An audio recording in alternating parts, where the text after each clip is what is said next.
Blood donate करने से न सिर्फ किसी की जान बचाई जा सकती है, बल्कि ये हमारी खुद की सेहत के लिए भी फायदेमंद होता है। इसके बावजूद कई लोग रक्तदान करने से हिचकिचाते हैं। एक्सपर्ट कहते हैं कि रक्तदान से दिल की सेहत में सुधार और वजन कंट्रोल समेत हेल्थ को कई बड़े फायदे होते हैं। ये रक्तदाता के शरीर और मन दोनों पर बहुत अच्छा प्रभाव डालता है। इसलिए इसके प्रति लोगों को जागरूक करने के लिए हर साल 14 जून को वर्ल्ड ब्लड डोनर डे के रूप में मनाया जाता है। तो आइए मिलते हैं नागपुर के हेडगेवार ब्लड बैंक से और जानते हैं वो क्या कहते हैं कि ब्लड क्यों डोनेट करना चाहिए। जैसे कि सर आज ब्लड डोनर डे है, काफ़ी लोगों में अवेयरनेस नहीं है, लोग ब्लड देने नहीं आते हैं। बहुत सारी भ्रांतियां हैं उनके मन में कि ब्लड नहीं देना चाहिए। ऐसे लोगों को आप क्या संदेश देंगे ब्लड डोनर डे पर? मैं डॉक्टर प्रशांत अनसिंकर हेडगेवार ब्लड बैंक में यहाँ पर वैद्यकीय अधिकारी के रूप में कार्यरत हूँ।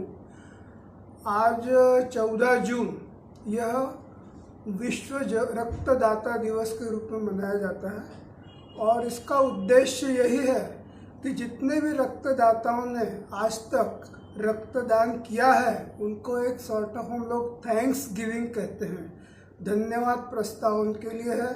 उन्होंने इसका यही कारण है कि उन्होंने अधिक से अधिक मात्रा में आकर रक्तदान करना चाहिए और रक्तदान बहुत ही आवश्यक है, क्योंकि आज जहाँ तहाँ रक्त की बहुत कमी महसूस हो रही है। हर जगह बिना रक्त के कारण कई मरीजों की जान भी जा रही है और रक्त एक ऐसी चीज़ है जो हम किसी भी कारखाने में इसको निर्मित नहीं किया जा सकता है। यह हमारे शरीर में ही बनता है और यह शरीर से ही यदि हम किसी को रक्त की आवश्यकता हो तो हम एक दूसरे के भाई बंधु एक दूसरे को हम रक्तदान करके उनका जीवन बचा सकते हैं। यह बहुत महत्वपूर्ण है। विश्व रक्तदाता दिवस यह क्यों मनाते हैं? एक साइंटिस्ट है कार्ल लैंडस्टीनर के, उन्होंने ब्लड ग्रुप को जो उन्होंने उसका खोज की थी, उनका जन्मदिन 14 जून को मनाया जाता है। उसी के अवसर पर यह विश्व रक्तदाता दिवस 14 जून को मनाया जाता है। और जैसा मैंने आपको बताया है कि यहाँ अधिक से अधिक मात्रा में लोगों ने आके इसमें रक्तदान करना चाहिए। उनको एक सॉर्ट ऑफ एनकरेजमेंट है कि हमेशा स्वेच्छा से उन्होंने आके, क्योंकि आज के जो युवा हैं जिनको कोई रोग नहीं है उन्होंने स्वयं सामने आके रक्त देना चाहिए। जैसे जैसे उनका एज बढ़ते जाता है उनको कुछ न कुछ बीमारी लगी रहती है, इस वजह से उन लोग फिर बाद में रक्त नहीं दे पाते हैं। तो एक समाज का जो ऋण है हम लोग आज उसको दे सकते हैं, उसको हम लोगों ने देना चाहिए। और इस वर्ष इसकी एक थीम है कि खून दो और इस संसार को धड़कने दो, donate blood keep the world beating, that is very important. और इस तरह हम सब लोगों को जान बचाना चाहते हैं। उन लोगों को अधिक से अधिक खून की मात्रा हम लोग पर्याप्त में दे के उनकी जान बचेगी। इसी से हमारा यह देश ही नहीं सारा संसार धड़कते रहेगा और उनकी जान बचेगी। मैडम, जैसे कि देखा गया है लोगों में अवेयरनेस नहीं है, लोग ब्लड देना नहीं चाहते। काफ़ी लोग हैं जो ब्लड देते नहीं। लोगों के मन में बहुत सारी भ्रांतियां हैं कि ब्लड देने से कमजोरी आ जाती है। क्या ये सच है? नमस्कार, मैं doctor Harsha Soni doctor Hedgewar blood centre में पिछले 3 साल से मेडिकल ऑफिसर के तौर पे यहाँ पे कार्यरत हूँ। आपका सवाल बहुत अच्छा है। ये कई बार जो वॉलेंट्री डोनर्स हैं जो अलग अलग कैंप में ब्लड डोनेशन करते हैं उनके मन में तो ये सवाल नहीं होता है, लेकिन कुछ डोनर ऐसे होते हैं जो फर्स्ट टाइम ब्लड डोनेट करने आ रहे हैं या पेशेंट के कोई रिलेटिव है जिनको अचानक से ब्लड की ज़रूरत पड़ी है और वो अगर ब्लड डोनेट करने आ रहे हैं तो उनके जहन में कहीं ना कहीं ये सवाल होता है कि क्या ब्लड डोनेशन के बाद हमें कमज़ोरी आ सकती है, ब्लड डोनेशन से हमें कुछ इन्फेक्शन हो सकता है क्या, या कुछ ऐसी चीज़ हमारे साथ हो जाए, हम बेहोश हो जाए, या हमें कुछ और ऐसी कोई एडवर्स इवेंट हमारे साथ हो सकता है क्या। तो ऐसे डोनर्स के लिए हमारा यही कहना है कि ब्लड डोनेशन से उनके शरीर को कोई नुकसान नहीं होता है। इनफैक्ट ब्लड डोनेशन के अपने कई अलग फ़ायदे भी हैं, जैसे कि नई रक्त कणिकाएँ उनके ब्लड में बनती रहती है, शरीर में आयरन का जो कंटेंट है वो एक कांस्टेंट बना रहता है, हार्ट डिजीज़ हो गया या कोलेस्ट्रॉल की मात्रा हो गई, ये सारी चीज़ों से डोनर जो है वो बचा रहता है। असीम कर जी, सर हम आपसे ये जानना चाहेंगे कि जो सिकल सेल जो पेशेंट्स है पर्टिकुलरली उनको ब्लड की काफ़ी मात्रा ज़्यादा लगती है, जबकि ग्रीष्म काल में देखा गया है कि ब्लड का संकलन काफ़ी कम होता है। तो ऐसे में उस रक्त का किस तरह का पुरवठा होता है, किस तरह की आप लोग आपूर्ति करते हैं ताकि वो सिकल सेल पेशेंट्स को ब्लड मिले, उस बारे में। जैसे देखा गया है ग्रीष्म काल में वैसे भी रक्तदान करने के लिए बहुत कम लोग सामने आते हैं, पर हम लोगों की हमेशा यही कोशिश रहती है कि जितने भी हमारे पास में रक्तदाताओं की जो एक लिस्ट हमारे पास में है, हम लोगों का कॉलिंग डिपार्टमेंट है और हमको मालूम है सिकल सेल और थैलेसीमिया इन मरीजों को रक्त की आवश्यकता बहुत अधिक होती है।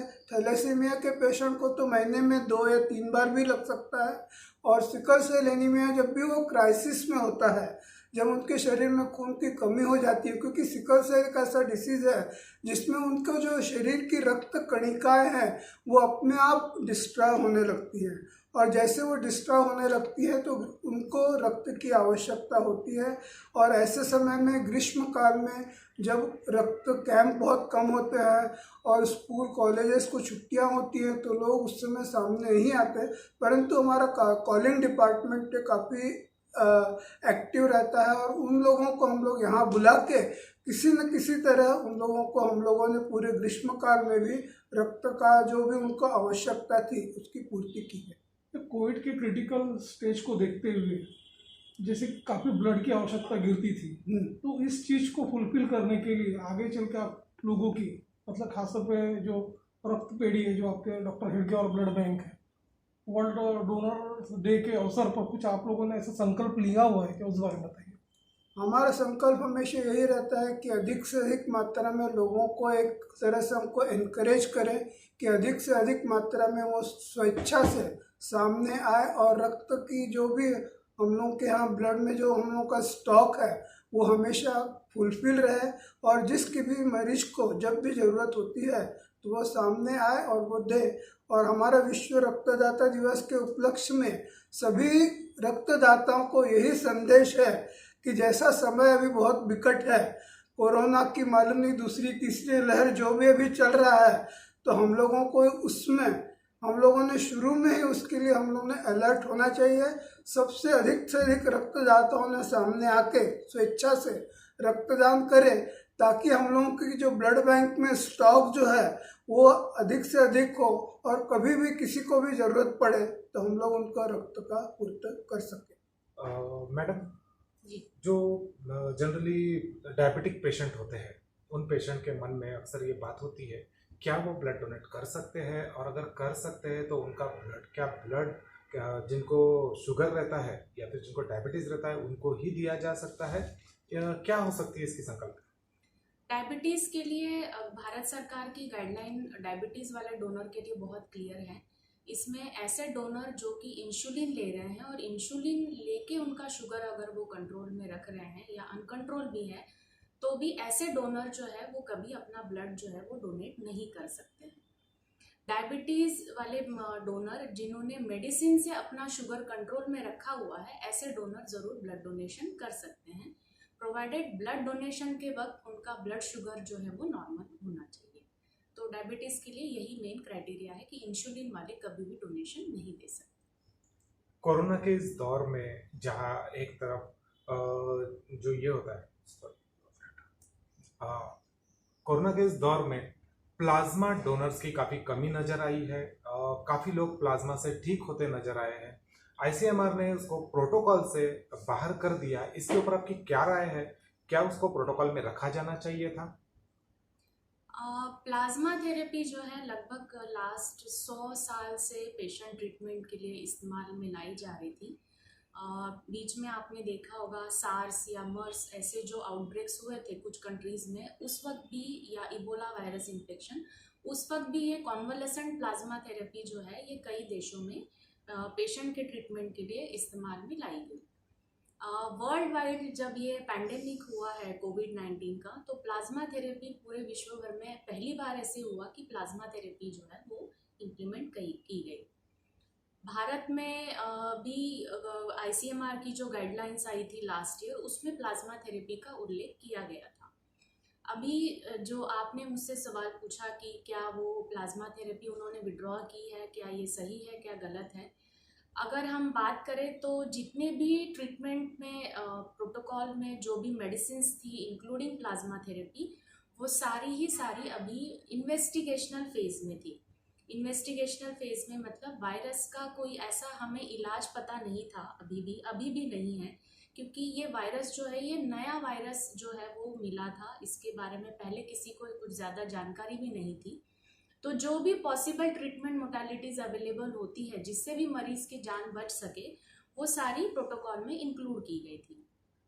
बीच में कुछ हमने न्यूज़पेपर में भी पढ़ा कि क्या प्लाज्मा थेरेपी के बाद म्यूटेशन ज़्यादा हुए, प्लाज्मा थेरेपी के एडवर्स इफेक्ट क्या हुए। ये सारी चीज़ें देखते हुए आईसीएमआर ने शायद उसको ट्रीटमेंट प्रोटोकॉल से हटाया होगा, क्योंकि आईसीएमआर में जितने भी लोग हैं जो ये ट्रीटमेंट स्ट्रेटेजीज डिसाइड करते हैं वो सारे साइंटिस्ट हैं। अलग अलग देशों में जो साइंटिस्ट हैं या जो मेडिकल टीम है उनके साथ भी वो हमेशा एक अपना कम्युनिकेशन करके ही सारी स्ट्रेटेजीज जो है वो डिसाइड करते हैं। तो अभी फ़िलहाल इस दौर में ये कहना बहुत मुश्किल है कि प्लाज्मा थेरेपी से ही पेशेंट ठीक हो रहे थे या प्लाज्मा थेरेपी जो आईसीएमआर ने बंद की वो गलत है, क्योंकि ये इन्वेस्टिगेशनल फेज में ही था। ज़रूर उन्होंने कुछ ऐसी चीज़ें उसमें पाई होंगी जिसके चलते उन्होंने ये डिसीजन विड्रॉ किया होगा। दूसरी चीज़ अभी ये भी थी विड्रॉ करने की, जो मुझे अपना पर्सनल ओपिनियन ये है कि काफ़ी लोगों ने अभी वैक्सीन लेना चालू किया था, और जो गाइडलाइन ये कहती थी कि ऐसे प्लाज्मा का इस्तेमाल किया जाए मरीज़ के ट्रीटमेंट के लिए जो कि पेशेंट रिकवर हुआ हो कोविड से, ना कि वैक्सीन से डेवलप हुई एंटीबॉडीज़ हों। तो अभी अगर कोई डोनर हमारे पास आते थे, उनमें ये कहना बड़ा मुश्किल रहता कि वो एंटीबॉडीज़ उनके शरीर में जो बनी है वो इन्फेक्शन से लड़ने के बाद बनी है या वैक्सीन रिसीव करने के बाद बनी है।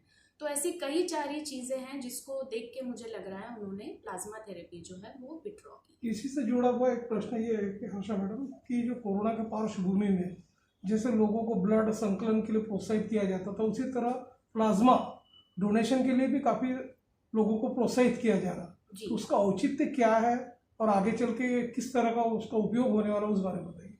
देखिए, ब्लड डोनर और प्लाज्मा डोनर में डिफरेंस तो आप काफ़ी जानते ही होंगे। ब्लड डोनर्स काफ़ी मिल सकते हैं, बट प्लाज्मा डोनर में उन्हीं डोनर को हम सिलेक्ट कर पा रहे थे जिनको कोविड इन्फेक्शन हुआ।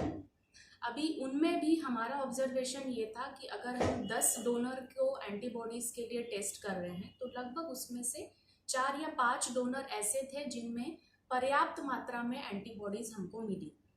तो कुछ लोग टेस्टिंग के लिए सामने नहीं आ रहे थे क्योंकि वो खुद इस इन्फेक्शन से लड़ के, उनका अपना एक्सपीरियंस था, एक वायरल इन्फेक्शन से जूझ के वो ठीक हुए थे। तो वॉलंटरीली सामने आने वाले डोनर्स की संख्या बहुत कम थी, इसलिए डोनर्स को हमने एक मोटिवेट ज़रूर किया था, उनको अपील ज़रूर किया था प्लाज्मा डोनेशन के लिए। बट जैसे ही आईसीएमआर ने अपने ट्रीटमेंट प्रोटोकॉल से प्लाज्मा डोनेशन विड्रॉ किया, उसके बाद से हमारे ब्लड बैंक में भी हमने प्लाज्मा कलेक्शन जो है वो तुरंत बाद स्टॉप कर दिया था। अब आखिरी सवाल हमारा है, आज रक्तदान दिवस के ऊपर में हमारे दर्शकों को आपका क्या संदेश रहेगा? हमारा ब्लड बैंक का उद्देश्य है none shall die for want of blood. किसी को भी ब्लड की कमी के कारण उनकी मृत्यु ना हो या कुछ उनको तकलीफ ना हो। मेरा पर्सनल ये कहना है कि none shall die without blood donation, मतलब ज़िंदगी में कभी भी हमने एक बार भी रक्तदान नहीं किया है, ऐसा होना नहीं चाहिए। तो आपके माध्यम से जितने भी एलिजिबल ब्लड डोनर्स हैं उनसे हमारा निवेदन है कि वो स्वेच्छा से आगे आए, और जो आप अभी थोड़ी देर पहले बात कर रहे थे, सिकल सेल के मरीज़ हुए या थैलेसीमिया के मरीज़ हुए, ऐसे सारे मरीज़ों को जीवन दान जरूर दें। ब्लड डोनेशन करने से सब लोगों का जो स्वास्थ्य अच्छा रहता है। हमारे शरीर में नया खून, एक्चुअली हमारे शरीर में खून की जो निर्माण और डिस्ट्रक्शन की जो प्रक्रिया है यह निरंतर चलती रहती है। तो जैसे जैसे खून बनता है वैसे वैसे उसके बाद में उसका डिस्ट्रक्शन भी होता है। परंतु यदि यह खून हम बीच बीच में देते रहें तो हम लोगों के शरीर में उसका जो एक्टिवेशन है वो काफ़ी अच्छा हो जाएगा। शरीर में ताज़ा स्वस्थ रक्त का निर्माण अच्छा होगा, मनुष्य का स्वास्थ्य अच्छा रहेगा, उसे एक मानसिक जो उसमें मानसिक उसको संतुष्टि मिलती है कि आज मैंने किसी को जीवन दान के लिए मैंने अपना खुद का रक्त दिया है, तो वो एक बहुत अच्छी बात है। और बाकी बहुत सारे अनेक जो बीमारियां हैं वो भी यदि आप डोनेशन करते हैं तो उससे भी आप बच सकते हैं। Thank you.